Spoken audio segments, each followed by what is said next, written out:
नशामुक्त अभियान अंतर्गत बेकायदेशीर गांजा विक्री करण्यासाठी आलेल्या आरोपीस अटक। 2 किलो 682 ग्रॅम वजनाचा गांजा, एकूण किंमत 53,640 रुपयाचा मुद्देमाल जप्त।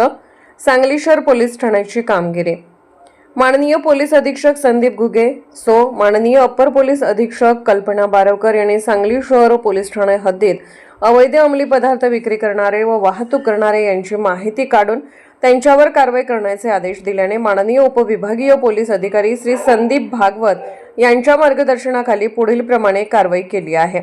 माननीय उपविभागीय पोलीस अधिकारी श्री संदीप भागवत हे अधिपत्याखाली पोलीस निरीक्षक श्री अरुण सुगावकर यांनी पोलीस ठाणे हद्दीमध्ये नशामुक्त अभियान अंतर्गत गांजा विक्री करणारे, ओढणारे तसेच इतर नशामुक्त करणाऱ्या इसमांवर कडक कायदेशीर कारवाई करण्याकामी पोलीस उपनिरीक्षक अविनाश घोरपडे व गुन्हे प्रकटीकरण शाखेकडील पोलीस अंमलदार यांचे एक पथक स्थापन केले होते। दिनांक 12/3/2026 रोजी पोलीस उपनिरीक्षक अविनाश घोरपडे, गुन्हे प्रकटीकरण शाखेतील पोलीस स्टाफ सांगली शहरामध्ये गांजा विक्री करणारे व ओढणाऱ्या इसमांचा शोध घेत असताना police constable Santosh Galve, police constable Gautam Kamble, Satish Limbale यांना त्यांच्या बातमीदारामार्फत माहिती मिळाली की एक अंदाजे 20 ते 25 वयोगटातील इसम हा गांजा विक्री करण्यासाठी कार्निवल हॉटेल जवळ विक्री करण्याकरिता येणार आहे। मिळालेली ही हकीकत अशी की पोलीस निरीक्षक अरुण सुगावकर यांना कळवून उपविभागीय पोलीस अधिकारी श्री संदीप भागवत यांची परवानगी घेऊन पोलीस उपनिरीक्षक अविनाश घोरपडे व सांगली शहर पोलीस ठाण्याकडील गुन्हे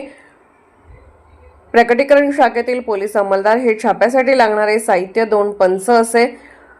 कार्निवल हॉटेल येथे येऊन मिळालेल्या बातमीप्रमाणे वॉचकरिता गेले असता काळीवाड ते हरिपूर जाणाऱ्या रोडवरील वरद कॉलनीजवळ एक इसम त्यास ताब्यात घेऊन अंगझडती घेतली असता त्याच्या कब्जात 53,640 रुपये किमतीचा 2 किलो 682 ग्रॅम वजनाचा गांजा मिळून आला। सदर इसमास ताब्यात घेऊन त्याच्या विरुद्ध सांगली शहर पोलीस ठाणे येथे अंमली औषधी